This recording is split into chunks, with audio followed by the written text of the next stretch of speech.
Chanchadim, o't mana shu. Hozirda kuyib bu yerda oshqozon yarasi bo'lishi mumkin. Zarda kuyish ovqat yegandan keyinmi? Yegandan keyin och bo'lib boshlagan vaqtda qaynab zerdan netadi, no'y ovqat yesaman. Ovqat rejimini buzsangiz, yana kasalligingiz qo'zib ketaveradi. Yana qo'zdi-da. Yaxshiman qo'yib yuruvdim. Oshqozon sohasida og'riq bo'lishi, zarda kuyishi, o'ng qovurg'asida og'riq bo'lishi bu ko'proq surunkali xolestitning belgisi. Ovqat rejimi buzilgandan bo'ladi. Xamir ovqatlar ko'p yegandan keyin ayniqsa kechki payt ovqat miqdori ko'p bo'lib, erta uxlab qolishdan, erta yotib qolishdan bo'ladi.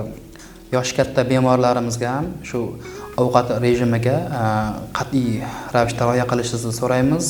Yog'li, qovurilgan ovqatlarni iloji boricha kam qabul qilish kerak.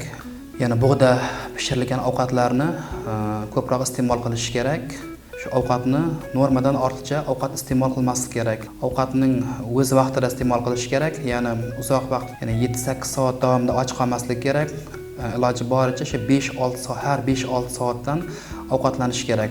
Aziz yurtdoshlar, bizlar salomatlik haqida foydali videolarni chiqarishda davom ettiryapmiz. Instagram sahifamizga obuna bo'lishingizni tavsiya qilamiz. Bu albatta siz uchun foydali bo'ladi.